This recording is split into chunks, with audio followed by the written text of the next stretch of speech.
And now, for the video that I've been putting off for a while, we're going to talk about one of the saddest days in my Cowboys history of being a fan. The Tony Romo retirement.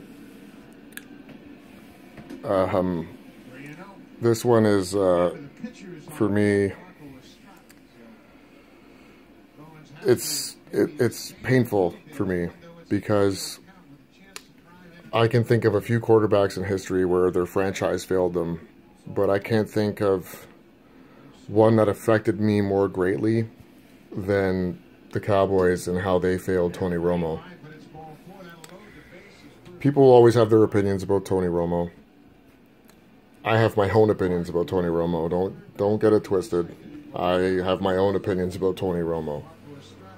But that man carried this franchise for 10 years.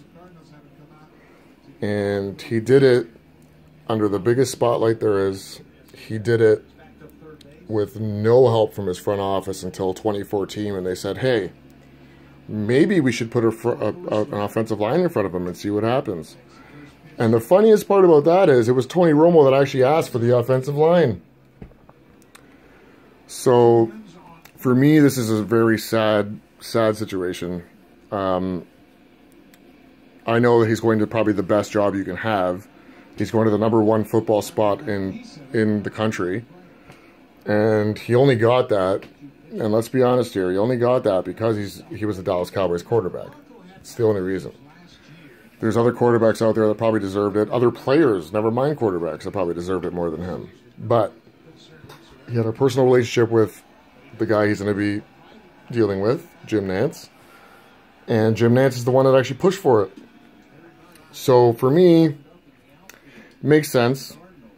I'm sure that the whole situation with Jerry saying, like, I'm going to release you and then not releasing him probably played a part in that. And I'm sure that him and his wife, Candace, sat down and talked about it.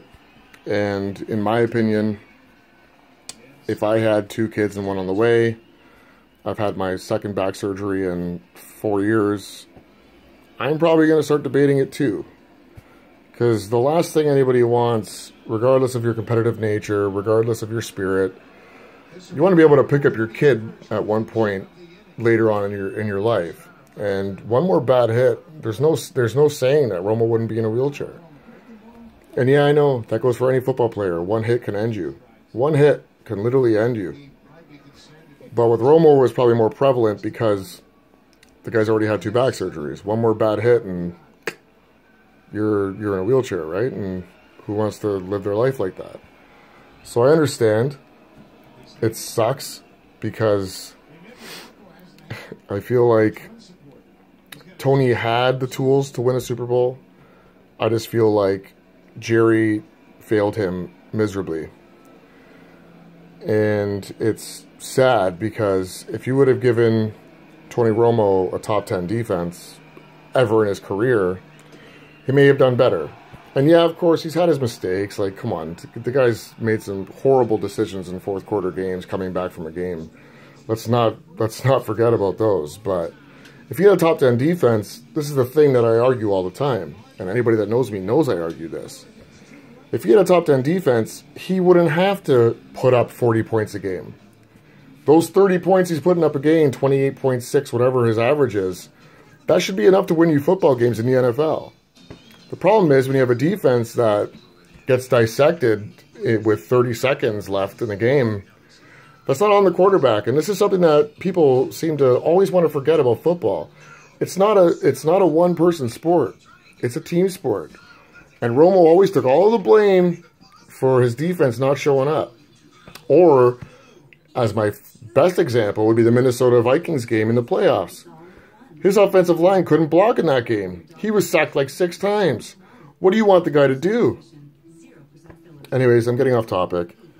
At the end of the day, Romo retiring is extremely painful for me because, as I stated earlier, he had the tools to win a Super Bowl.